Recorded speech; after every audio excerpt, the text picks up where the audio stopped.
Hey guys, it's Kevin. So I've been using the Galaxy S23 Ultra for about 3 weeks now, and I'm just gonna come out and say it. This is my phone of the year. I know it's only March, and there are probably tons of phones on the horizon, but the small changes Samsung made this year make it a noteworthy upgrade. There's some small things I don't like about it too, so let's get into it. Okay, powering the S23 Ultra is a customized chip, the Snapdragon 8 Gen 2 for Galaxy. Samsung states the CPU and GPU are clocked slightly higher for about a 5% increase in speed. For my normal use case, I don't notice a difference. To be honest, I barely notice a difference when compared to last year's Snapdragon 8 Gen 1. Opening apps is super quick, scrolling is buttery smooth, even multitasking is very responsive. I played a couple of games and they run flawlessly. Here's Asphalt 9 with the highest visuals at 60 FPS. Cars race at blazing speeds without any frames dropping. And in Wild Rift, on the highest settings, I can get a steady 60 FPS. It doesn't support 120 FPS, but the S22 Ultra did, so I'm guessing the new chip isn't optimized yet. Samsung also stated that they're committed to bringing 4 years of software updates for the S23 lineup. Combine that with the 256GB of UFS 4.0 storage and 12GB of LPDDR5 memory, the S23 Ultra will perform great for the upcoming years. I'll leave a link to this phone in the description box below. Alright, the battery life on this thing is crazy. I charge it about every other day and it just won't die. So at 9 PM on Sunday, I fully charged it to 100% and I did the normal stuff like social media, browsing the web, watching YouTube videos, and I had about 5.5 hours of screen on time with 25% battery at 7 PM on Tuesday. That's 46 hours later.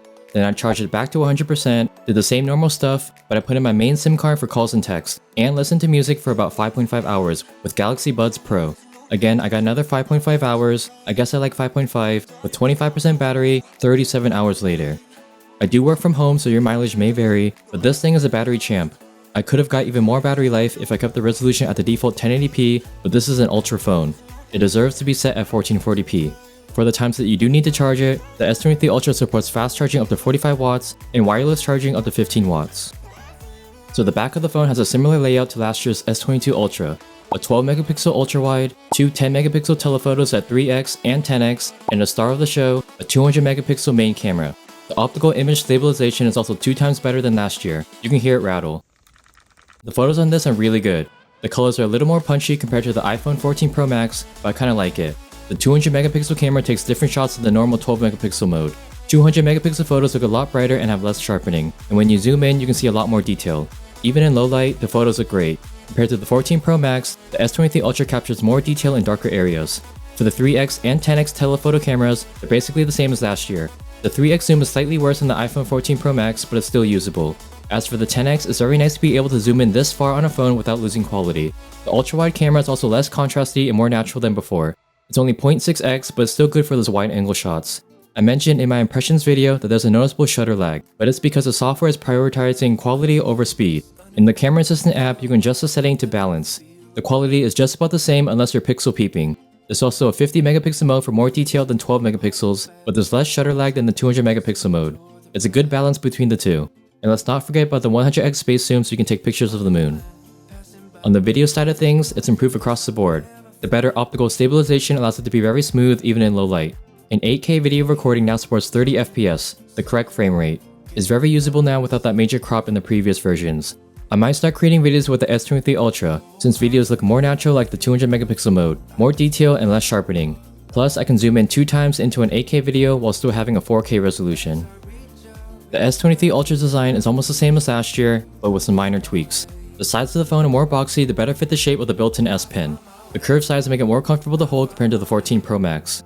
And the universal back gesture feels very nice and smooth. Although it's comfortable in portrait, holding in landscape is a different story. The 90-degree corners might dig into your hands while you're watching videos or gaming. The S Pen still slots on the left side of the phone, but I'm not the biggest S Pen user. Whether you use it or not, I'm glad Samsung didn't compromise any of the Ultra specs to include it. Overall, I really like the more squared off design along with the matte black finish. The display is also the same as last year, but there's not much I would change about it. It's still 6.8 inches, 1440p, and 120Hz. The display maxes out at 1750 nits, not like the iPhone 14 Pro's 2000 nits, but it's still viewable outdoors.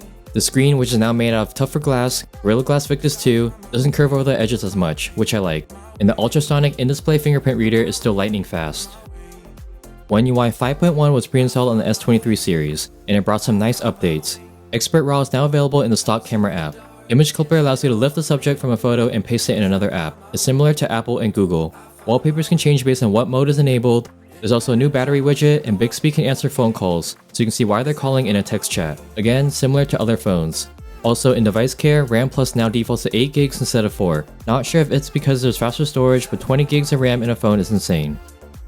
With the improved performance and efficiency, excellent battery life, and upgraded cameras, the S23 Ultra is one of the best phones on the market.